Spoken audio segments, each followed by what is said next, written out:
Hey everybody, Howdy. welcome to week 2.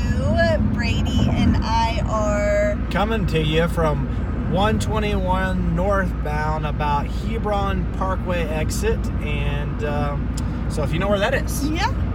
we are heading to a birthday party and felt like we would make some good use of our time and hop on to talk to y'all a little bit about chapter 2 this week, which is can you identify your love style? And you're not mistaken it. Bren really has this long of arms, being able to hold her phone out. Whoa. Okay. Sorry if you get a little dizzy.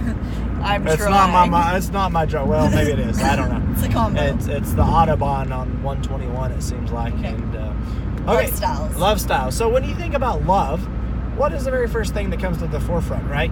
That you can fall in love, fall out of love. That love is an emotion, and so I think that the average individual, when they hear the terminology of love, that's typically what they think of. And so, can we fall in love? Can we fall out of love? Or is it a facade about how we truly understand what love is? And so, is love really an emotion? And I believe, based upon research and based upon the biblical text, that yes, that anything and everything associated with love has emotions, right? Because we are emotional beings, yet physically and spiritually, all incorporated and meshed in one, right? So with that, anything that we do associated with love is going to have emotions. But is that it? Or is it more than that? And so really when you look at that, if we come from that philosophy, what would it look like if God loved based upon emotion only? Or based upon that parameter that I like Brady today, but because of this and because he made me mad, I'm not too sure about that. Like, have you ever heard the statement, I love you, but I don't have to like you right now? Which is kind of a statement that you hear time and time again, and it's really an interesting statement because I don't know the factual nature of that, because can you really love something without first liking it first? I don't know. That's just something interesting to me to really dissect, and so I'm going to leave that in your hands and your spouse's hands for y'all to come up with some understanding on, can you love something without liking something? Now, can you love somebody without liking what they said or liking what they did? Absolutely. But not liking them in their entirety, now that's a totally different story, I believe, right? So getting back to this idea of emotions and how love is purely emotions and emotional driven, well, what happens when our emotions are great? Well, fantastic. We'll probably feel lovey and to our spouse, but what about when that individual is getting on your every last nerve?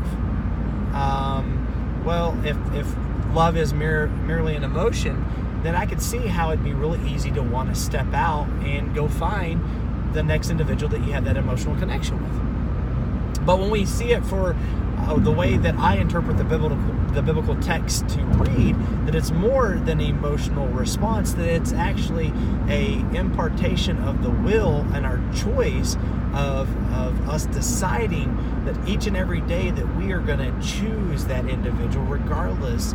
And because of that, the emotions that come along with that don't dictate what we choose and what we don't choose, but because of what we've communicated based upon us saying I do to that other individual, that's the choice that we actually walk out.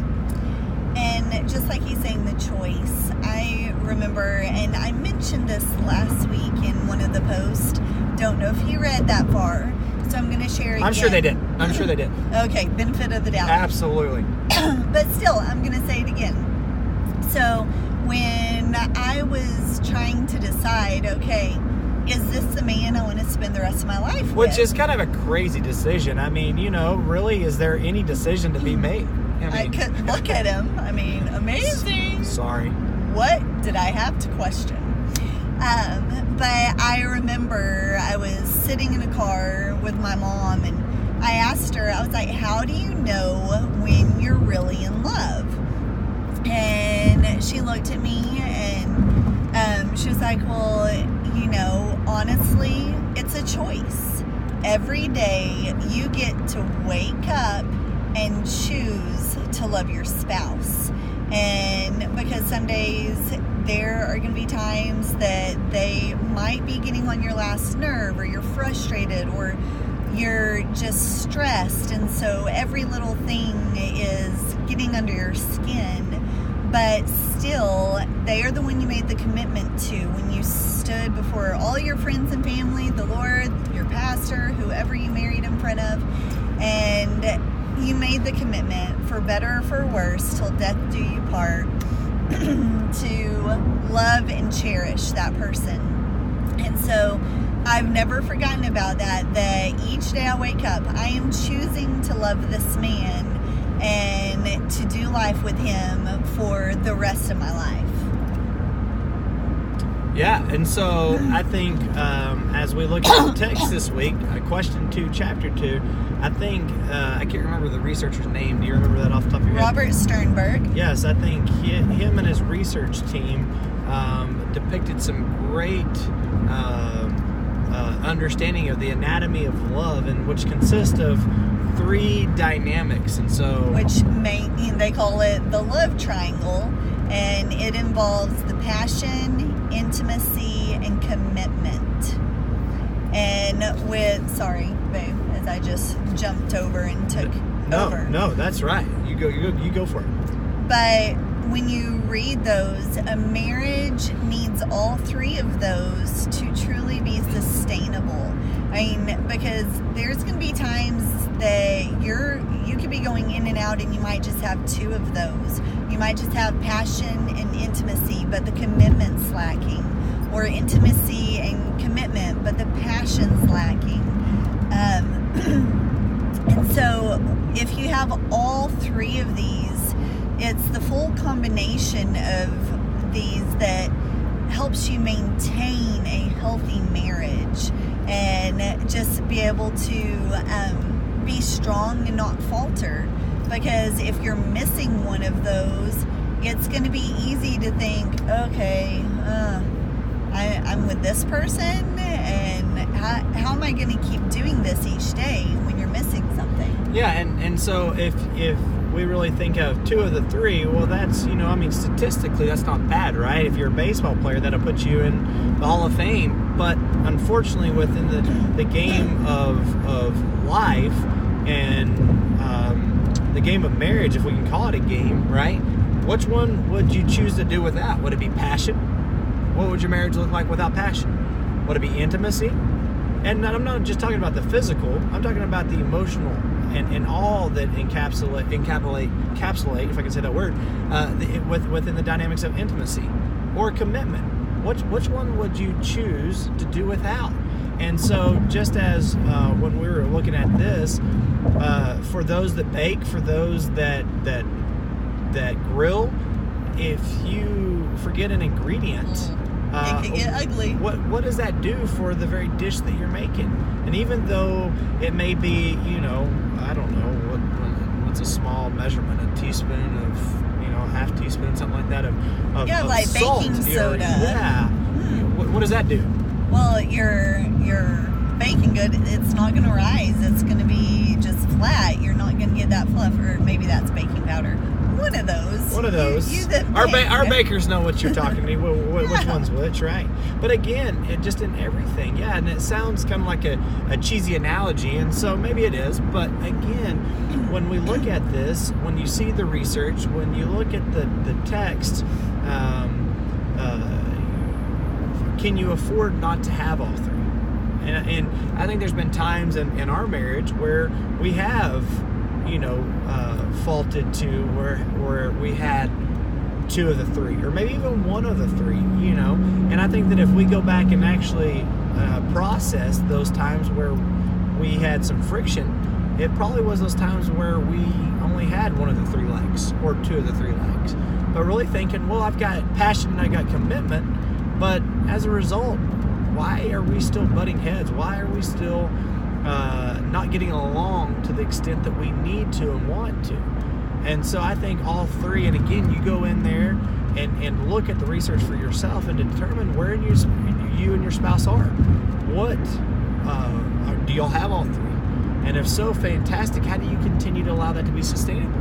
And if not, then which tier or two are missing, or even all three? And what steps, what things are you going to consciously make a decision towards together to start creating an atmosphere where those dynamics can be brought back into your marriage?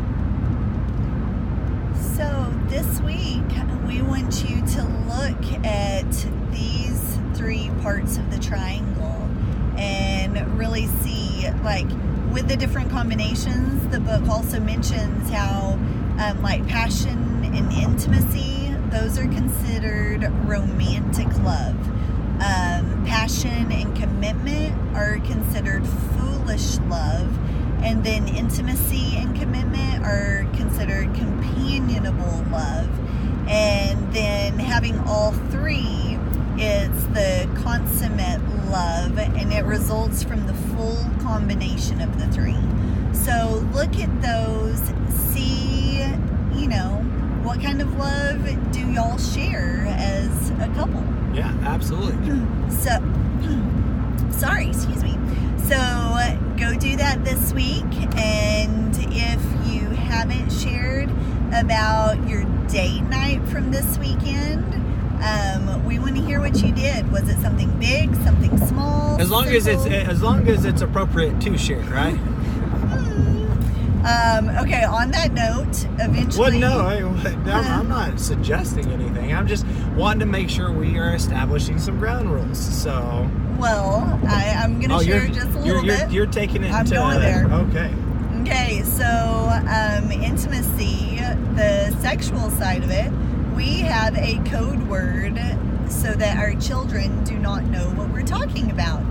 And it takes us back, or takes me back to junior high days at camp, where the counselors would tell all the sweet little boys and girls that there is pink and there is blue, but there is no purple.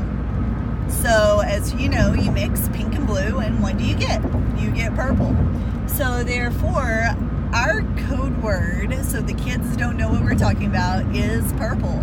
And so we hope that through this challenge, y'all get to enjoy a little more purple than normal. Oh, goodness. I mean, so, just getting real in here. So there you go. If that was your date, have fun. You don't have to share the details, but just know we hope y'all are investing into each other, whether big or small. So, and that's really what it comes down to is what works for you. The book that you're reading, it means nothing if you can't take it and apply it to where you are connecting with your spouse. And that's really what the heart behind this is because it's been monumental for Brent and myself in some areas that, especially me, not being aware of some of the things that I just wasn't aware of. And so, again, we're not aware of what we're not aware of until we're made aware. And when we are made aware, that's a lot of awareness. That is. But when you are, then what do you choose to do with that? Do you stay where you are? Do you move forward? And so hopefully within this, it's all of us, including Brent and myself, that we take another step, or 10, or 20, into the direction that we want overall in connecting with our spouse. So let's have an awesome week. We hope to see more interaction, and we can't wait to hear just what's going on with your marriages and how you're doing. So y'all have a great rest of your day. See ya. Bye.